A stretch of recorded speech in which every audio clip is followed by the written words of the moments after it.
In this lesson, we're going to calculate the parts of a circle, such as radius or diameter, when we're given the circumference. We call these working backwards questions. And whenever you see a question like that where you're working backwards, just, always keep in mind that at some point you're going to be solving an equation. You're going to be doing some algebra. So right off the bat, I'm going to suggest that you watch the review videos on how to solve one-step equations and two-step equations if you haven't done so already. So I've split this lesson into two parts. The first part, we're going to talk about how to calculate diameter when the circumference is known. And then the second part, we're going to talk about how to calculate the radius when the circumference is known. The process is pretty much the same. There's just maybe one minor difference. So let's start with this first example. Calculate the diameter of a circle if the circumference is 60 feet. Round your answer to the nearest foot. So I have a circle here because I highly suggest that you draw a diagram or a rough sketch, doesn't have to be perfect, of any question where you're given dimensions but you're not given a diagram. This will help you visualize the problem and break it down into smaller pieces. So what I'm going to do with my circle here is I'm going to label C for circumference is equal to 60 feet. Okay, and basically what that is, it's the distance around this circle. Okay, that is the circumference. And what I'm looking for is the diameter. So I'm going to label that on my diagram. So here's the center. I'm just going to estimate it. And I'm going to draw a straight line going from one corner to the other corner. Or there's no corners. One side to the other side. And I'm going to write D equals question mark. So in order to solve this problem, I'm going to start by writing my formula. And remember, we have two formulas to choose from. We have this one and we have this one. I am going to go with this formula because I am looking for the diameter and I have the circumference. This one is not relevant to me right now. So let's write that formula again. Circumference equals pi times d. And I'm going to replace the values that I know. So the circumference is known and it's equal to 60 equals pi is just a number. It's equal to pi divided by diameter. Diameter is unknown. Okay, so what I have here is an equation, a one-step equation with one unknown. Okay, now this may be intimidating for some people because of the pi. Okay, what I'm going to do is I'm going to do a similar question with completely different numbers so we can understand the mechanism that we're using when solving questions like this. I'm going to write 60 is equal to 5 times d. I totally made up that number. This number is not equal to pi, okay? So right now we are pausing our example and we're doing a different example just to understand our strategies here, okay? So I have a number equals a number times diameter. How do I get the diameter on its own? Well, I have to look at the relationship between 5 and diameter. What operation is happening here? And the answer is multiplication. How can I reverse or undo multiplication? By division. So I'm going to divide on both sides. What do I divide by? I divide by the number that I want to remove or eliminate. That would be the 5. I want to get rid of the 5 so that the diameter is on its own. So I divide both sides by 5 and I get diameter is equal to 60 divided by 5 should be 12. And that's how I got the answer to this random example that I just made up. Okay, so remember, 60 is a number, 5 is a number, and d is the mystery value. It's the variable. So now I'm going to go back to the actual question that we're trying to solve. Okay, and we're going to compare the two. Let me just write 60 here. Okay, so 60 is a number, pi is a number. It's a very strange number, but it's a number. Okay, and then we have diameter. So we're going to treat this the same way that we treated that random example that we just did. What is the relationship between pi and diameter? The relationship is multiplication. How do we reverse it? By division. So I'm going to divide on both sides. What is the number that I'm trying to get rid of? The number is pi because I want diameter to be on its own. So I'm going to divide both sides by pi. Okay, pi divided by pi, it's just 1. Okay, it's like dividing 5 by 5 or 2 by 2. The answer is 1. Okay, so we're left with D here.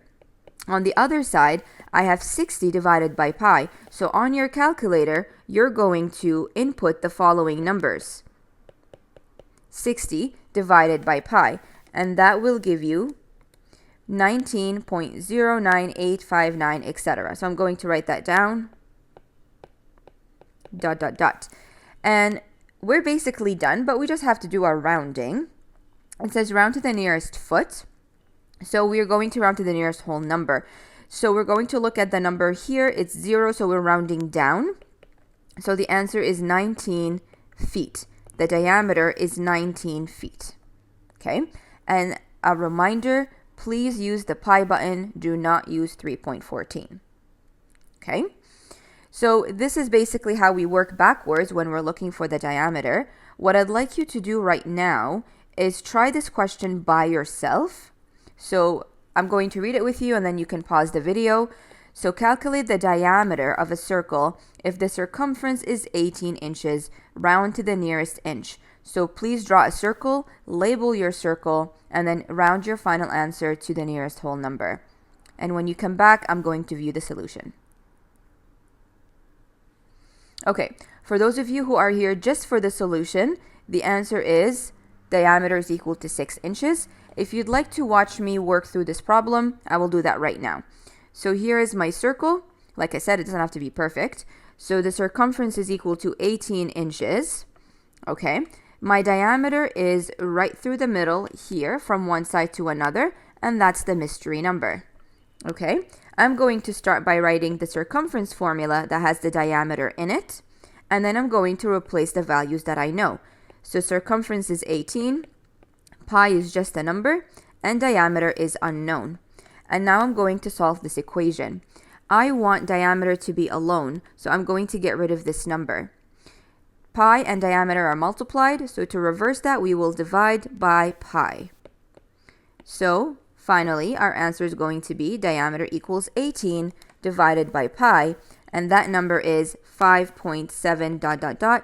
We are rounding to the nearest whole number, so we're going to round up to 6. And I believe it's in inches. That is correct. So diameter is 6 inches. All right, so that's it for the first part of the lesson. Now I'm going to jump into the next part of the lesson, which is calculating the radius this time when the circumference is known. So let's start with this example here. Calculate the radius of a circle if the circumference is 60 feet. Okay, so this is basically the same question that I did earlier, but this time I'm looking for radius and not diameter. Okay, so I'm going to label this diagram just like I did earlier. Circumference is equal to 60 feet. Here is my center, and here is my radius this time. Radius equals question mark. And now I'm going to start by writing my formula. I am going to go with this formula this time because it includes the radius, and that's what I'm looking for. Now we're going to label the values that we know. The circumference is 60, and we have 2 is just a number, pi is just a number, and radius is unknown. Okay? So how do I solve this question? I'm going to do the exact same thing I did last time. I'm going to hit pause on this problem, and I'm going to do a random but somehow related question. So 60 is equal to, I'm just going to pick random numbers, okay? Let's say 3 times 5 times r, okay? And I'm doing this because I want to show you that the strategies that we use for pi are the same strategies that we would use for any other number. Because pi, however strange it is still a number and it behaves like one. Okay? So how would we solve a question like this? Well, we can start by multiplying these two numbers together, right? So 3 times 5 is 15. So 60 is equal to 15 times r. And then we can divide both sides by 15, and then we can calculate what r is. This is one way. Another way is to just take all these numbers that are multiplied by r and divide by them. So I'm going to divide by these two numbers, 3 and 5. They're basically equal to 15. So we are dividing by 15. And here divide by 3 and 5. These two divide out and these two divide out. Okay? So now, whoops, radius is equal to 60 divided by brackets 3 times 5. Or you can go 60 divided by 15, and then that would give us 4. Okay? So essentially, what are we doing? We're multiplying, let me say that again. We're dividing by everything that is multiplied by the radius. So now, let's go back to our original question that we paused to basically do the same thing, but this time with pi. So these two numbers, 2 and pi, are multiplied by the radius. To get rid of them, we divide by both of them. Okay? Okay, so these two divide out, and now I'm left with 60 over 2 pi. Okay, everyone, here's where I want you to be careful. This is how you plug this into your calculator, okay? You're going to go 60 divided by bracket 2 pi close bracket equal. You need to have these in brackets. Whenever you have more than one number at the bottom, you have to put them in brackets. Please remember that. So the radius here would be 60 divided by 2 pi. That would be 9.549 blah, blah, blah. We're rounding to the nearest foot. So that would be 10 feet. 10 feet. Okay. Now we are going to compare our answer that we got here and the one that we got in that example we did earlier. So this was the same question. So here we got 19. Remember, we rounded, right? And here we got 9-ish, but we rounded up to 10. So technically, the radius should be half of the diameter. And because of the rounding, it's not completely accurate, but it is close enough. So if this was rounded to, say, 20 and this was 10, then this makes sense. The radius is half the diameter. Okay? All right. So this is just us checking our work, but the answer was over here. Okay? It was done here.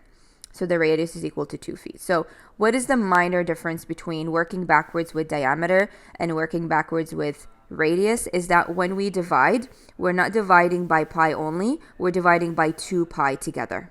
Okay? So that is the difference. Okay, now over here, I have a practice question that I'd like you to do on your own. The answer is right on the screen. So go ahead and try this on your own, pause the video, and then come back if you want to see me actually work through the problem. All right, so I'm going to work through this problem right now. Calculate the radius of a circle if the circumference is... Oh, the number is missing. Round to the nearest inch. Okay, I'm going to make up a number for that right now. Sorry, I didn't realize the number did not get typed. Give me 1 minute and I'll tell you what the number should be. The number should be 25. 25 inches. Okay. All right, so let's do this question together. So the circumference is equal to 25 inches. And we're looking for the radius, and here it is on the diagram. I'm going to write this formula because I'm dealing with radius. And now I'm going to replace the values that I know. So circumference is equal to 25. And then I have 2, which is just a number, pi, which is just a number, times the radius, which is unknown. So here it is. So now I want r to be on its own, which means that I would like to get rid of these two numbers. These two numbers are multiplied by r. So to reverse them, to get rid of them, we have to divide. So I'm going to divide by 2 pi here and by 2 pi here. These two divide out, and now I'm left with r only. On the left-hand side, I have 25 divided by 2 pi. When you plug this into your calculator, please use brackets. Okay? So 25 divided by bracket 2 pi close bracket is 3.97 ... We're rounding to the nearest inch, so we're going to round this up to 4. So radius is equal to 4 inches, and that's our final answer.